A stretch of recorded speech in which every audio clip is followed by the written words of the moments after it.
So Scott, what are some tips you may have for organizations once they get certified? Gee, I thought it was done then, Maddie. You know, I thought so too. we can go, yeah, we can go out and have a nice dinner and celebrate and all that, and then get back to work because CMMC is not a one-time thing. You have to remain certified to remain qualified for contracts.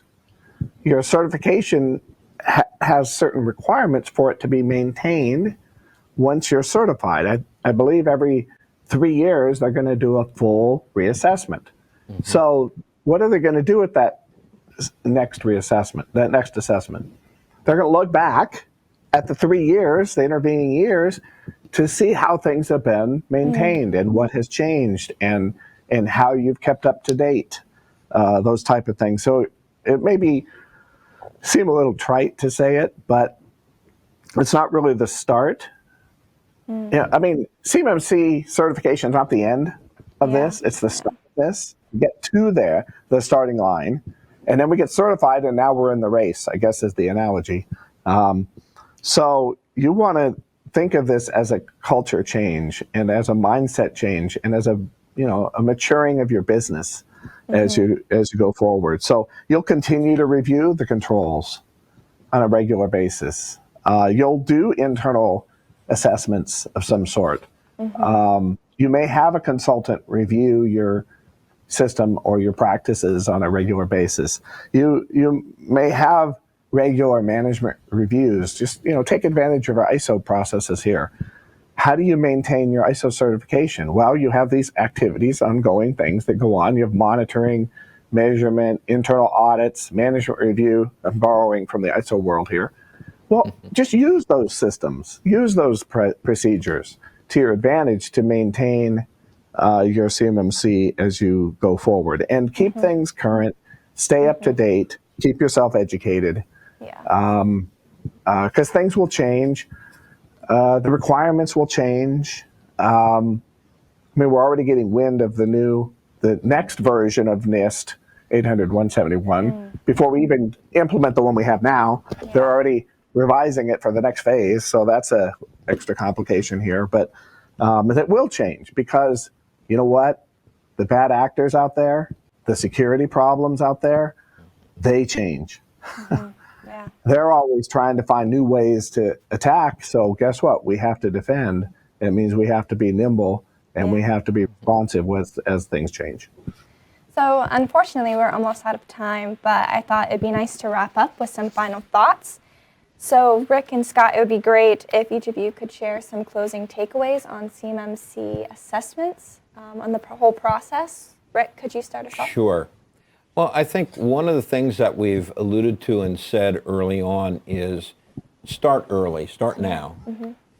While NIST is the requirement today, CMMC is coming, so make sure you're preparing now. Right now, you can do a self-assessment, you can work at it, get the controls in place, allocate resources, both financial and personnel, a little bit at a time here, but start early. Don't wait till that first contract hits. And then now we're in a mad rush. There are going to be a lot of people that are doing that. So now you're competing with other people for your assessment. So start early. Work on your documents.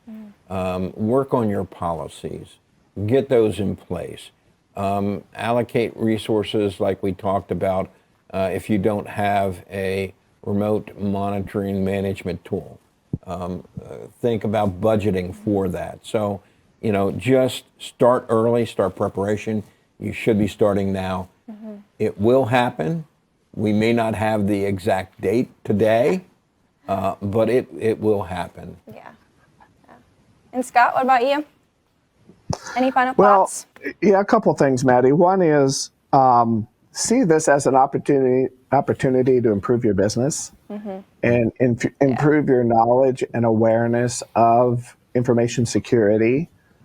to not only protect CUI, of course we have to, but to protect your business, protect your employees, protect your customers from all the online threats that we all face every day. So see this as a step in a process or a step in a culture change in your organization, and then don't give it back. Don't go back to the way we were doing things. You want to continue forward and make it a practice and an expectation in your organization that you're going to work in a secure manner.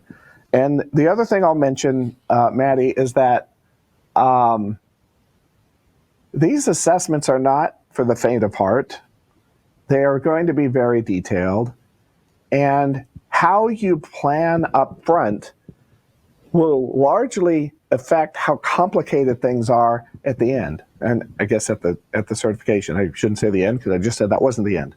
But how you plan up front, in other words, what CUI do we have? How does it get transacted within our organization? Where is it kept? Who has access to it? What do we do with it when we're done? How do we correspond with our customers or our suppliers with this information? What systems are we going to utilize? Are we going to outsource to a third party and host it in the cloud like our vault? Do we get a consultant in to help us get prepared? All of these things, these early on decisions, you will see the implication of that when it comes time for the certification, and how much difficulty there is in being prepared and having a smooth assessment so that you can get yourself certified. Fail to plan and plan to fail, isn't that what they say? Yeah. So I guess that's my advice is, get off to a good start here. There's still time, of course. That's the advantage of things being delayed, is you still have time to prepare, but that doesn't mean you should delay your start. Yeah. Get going on this and get some help if you're not clear what to do. I mean, that's why Core Business Solutions is here, to help you guys get going on this. Yeah. Thank you for watching this video to the end. This is part of a longer series on DFARS, NIST, and CMMC Compliance produced by Core Business Solutions. Please subscribe to this channel, like this video with a thumbs up, and click the bell to get notified when we drop a new video. Also, we'd appreciate it if you would share this video with your colleagues who need to stay up to speed on DFARS, NIST, and CMMC. Thank you, and we'll see you again in the next video.